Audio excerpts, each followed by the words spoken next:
Mais des questions gentilles. Hein, Ah, je boude après sinon. voilà. Donc on est avec toi Cindy, donc Cindy Trier, on va dire ton nom en au complet. On va inaugurer ce podcast avec toi. Donc c'est un grand plaisir de t'avoir avec nous ce matin. Voilà, et on va commencer par quelque chose de doux. Hein, ta météo du jour.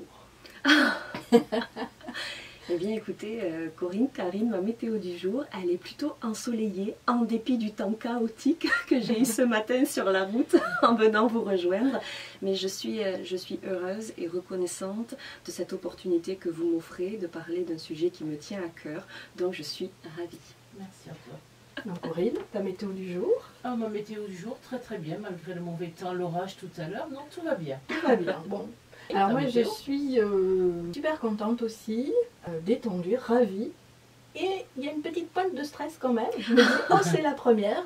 Donc je sais que tu es très bienveillante dans le partage. Et j'aurais aimé savoir si tu as un mantra à partager, peut-être pour les femmes qui ont des journées de dingue.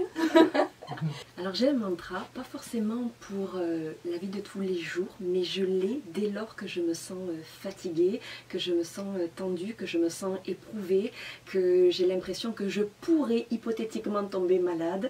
Alors je me regarde dans un miroir et je me dis, je vais bien, tout va bien, tu es guérie, je vais bien, tout va bien, je suis guérie. Super. Et ça c'est quelque chose que je peux me répéter facilement pour essayer de permettre à mon cerveau de se mettre dans un état d'esprit de guérison et pour me permettre bien, globalement de garder le cap et la forme. Je pense qu'il te correspond assez bien.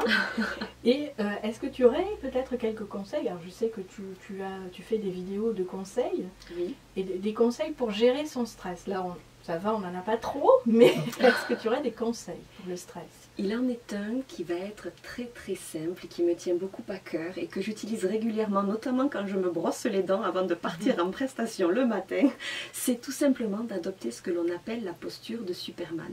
La posture de Superman, c'est une posture qui nous permet tout simplement de se redresser, de se camper droit sur nos pieds, de relever le menton, de relever le buste et pendant l'équivalent de 2 à 3 minutes de rester dans ce que l'on appelle une posture de puissance qui permet dès lors que l'on gagne, que l'on est gagné par le stress, et bien tout simplement de participer d'un point de vue hormonal. C'est Amy Cuddy, une chercheuse américaine en psychologie qui a mis cette étude en lumière, que dès lors que l'on se tient effectivement droite, bien ancrée sur nos jambes pendant l'équivalent de 2 minutes, on augmente notre taux de testostérone qui relève de la confiance en soi et qui diminue l'hormone du stress, soit l'hormone de la cortisol et qui permet bien, de se remobiliser. C'est donc une astuce simple qui ne mange pas de pain, qui ne nous coûte pas un centime, mais qui offre vraiment des résultats probants. Donc si jamais, relevez la tête, relevez le buste et super. Du coup rentabilisez le temps quand vous vous brossez les dents. Très bonne réflexion, hein. Oui, donc alors moi j'aurais employé la formule Superwoman, carrément. Oui, c'est vrai, oui, voilà. C'est vrai, autant pour moi, c'est tout à fait juste, oui, mesdames, mais à culpa. Superwoman, et ça tombe bien parce que justement je voulais te poser des questions sur la puissance. Est-ce que tu te sens puissante? Alors là, à ce moment-là, je pense que oui, et ça participe à améliorer ta journée donc. Alors, est-ce que je me sens puissante? Je ne crois pas que je me le sois jamais sentie comme telle. En revanche, je comprends que pour avancer, que pour relever des défis, il faut pouvoir tendre vers une certaine confiance en soi. Et moi, j'ai toujours profondément douté en termes d'estime. J'ai jamais pensé qu'on pouvait m'aimer. J'ai toujours vécu avec cette épée de Damoclès sur la tête.